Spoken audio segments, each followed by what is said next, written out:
Cari maklumat dan berita politik yang bebas, kupasan yang tepat, panas.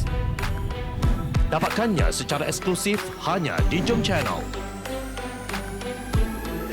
Komitmen kami, pentasan berita Isnin hingga Jumaat. Berbicara dan isu semasa, kami garapkan secara langsung. Panel-panel berkaliber dan profesional. Interaktif, pandangan anda kami raikan. Jangan lupa bersama kami di setiap hujung minggu dalam edisi khas mingguan. Jom Channel, moving forward, sharing a new experience.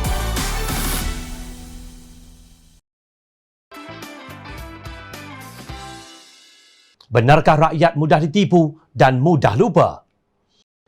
Ketiga-tiga orang Menteri Perikatan Nasional iaitu Menteri Undang-Undang dan Parlimen Datuk Seri Taqiyuddin Hassan, Menteri Keuangan Tengku Datuk Seri Zafrul Abdul Aziz dan Menteri Kesihatan Malaysia Datuk Seri Adham Baba bersilat untuk menegakkan benang yang basah ke mana perginya Duta Khas ke Timur Tengah Datuk Seri Abdul Hadi Awang. Beliau sekadar menulis untuk mengecam ahli politik yang merosakkan politik kerana kononnya menganggap bahawa politik tiada kaitan dengan agama. Inilah yang menjadi penyakit kronik kepada sekularisme dengan segala ideologinya. Sekalipun perubahan atau reformasi dilakukan oleh para pemikir atau golongan yang dinamakan sebagai ahli falsafah dalam kalangan mereka. Tulisnya dalam ruangan minda Presiden di Facebook beliau. Beliau juga mencemooh usaha golongan yang disebutnya sebagai pengamal sekularisme untuk melaksanakan good governance. Mereka sering kali menyebutkan tentang keperluan integriti, good governance iaitu takbir urus yang baik, kedaulatan undang-undang dan lain-lain kata slogan yang dicipta dan hanya indah khabar daripada sebutannya.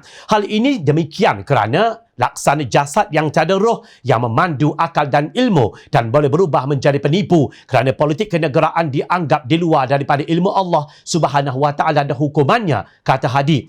Menurut beliau, manusia dihinggapi penyakit ingin menjadi pemimpin dengan nafsu mengatasi akal dan ilmu. Fenomena yang pesat berlaku dalam politik sekular sama ada melalui saluran demokrasi yang telah dinodai politiknya ataupun melalui kekerasan dengan rampasan kuasa sehingga perkara tersebut telah mencetuskan peperangan dan akhirnya bertukar kepada pemerintahan secara diktator yang lebih zalim. Maka jawatan yang penting dalam politik berkonsepkan sekularisme akan diusahakan untuk mendapatkannya secara rakus tanpa akhlak dan maruah diri sehingga ada kalangan yang berusaha mendapatkannya dengan apa cara sekalipun sehingga matlamat menghalalkan cara ujarnya. Beliau juga mengatakan pengamal sekularisme menggunakan cara yang haram seperti pemberian rasuah, penipuan dan pembohongan kepada rakyat, dana pemaksaan dengan zalim. Inilah antara kekotoran yang dilakukan dalam politik berkonsepkan duniawi tanpa panduan agama yang berwawasan akhirat, tegasnya. Dalam rencananya, Presiden PAS juga mengulangi kenyataan yang sama. Kononnya rakyat mudah tertipu dan lupa. Mereka yang berada di tampuk pemerintahan bersama dengan kroninya dalam sebuah negara komunis dan sosialis didapati lebih menjadi penyangak daripada negara kapitalis setelah mereka dijatuhkan atau setelah kini meninggalkan ideologi yang dianutinya. Maka amalan politik berkonsepkan liberal kapitalisme bertopengkan demokrasi, suara rakyat juga ditimpa dengan penyakit yang sama dan lebih terbuka kerana kebanyakan rakyat dianggap mudah ditipu dan mudah lupa. Malangnya rakyat yang tidak cakna terhadap politik atau generasi yang jahil seringkali menjadi mangsa korban politik kotor itu, ditipu berulang kali dan terus leka sampai akhir hayat. Kelakar sungguh, memang kelakar. Jika tulisan ini adalah percubaan Hadi untuk menyelamatkan Kerajaan Perikatan Nasional yang baru saja menjerut leher mereka sendiri apabila secara senyap-senyap membatalkan 6 ordinan darurat pada 21 Julai lalu, beliau ternyata gagal.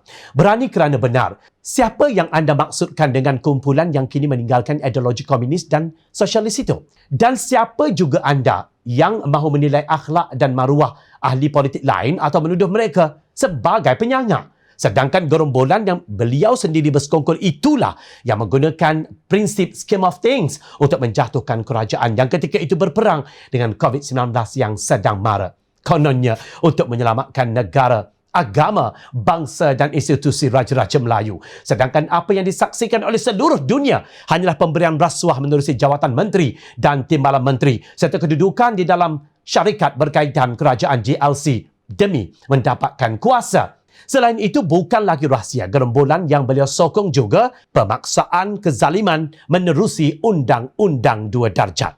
Rakyat dikenakan kompaun dengan segera apabila melakukan kesalahan, sementara para pemimpin yang mempelekeh undang-undang yang mereka gubal sendiri seperti menghadiri jamuan, kenduri durian, merentas negeri dan nikah online di Thailand hanya disiasat dengan proses yang memakan masa yang begitu lama. Jom China bersetuju bahawa Islam mewajibkan para pemimpin memiliki moral yang tinggi di samping syarat keimanan, keilmuan serta kelayakan jasad, roh dan akal. Seorang individu yang tidak berakhlak adalah haram dilantik menjadi pemimpin dan memegang jawatan penting dalam sesebuah kerajaan atau negara.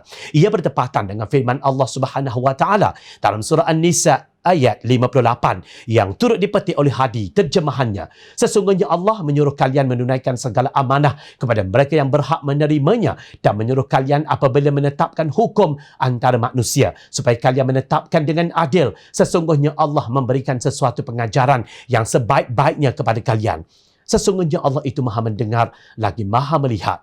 Justru, jika anda benar-benar pejuang Islam, berhentilah daripada terus-menerus menjadi hipokrit dengan menyokong kerajaan yang jelas sudah melencong jauh daripada amanah, keikhlasan dan keadilan dalam mentadbir negara. Jangan sesekali memperkecilkan rakyat sebagai mudah ditipu atau mudah dilupa.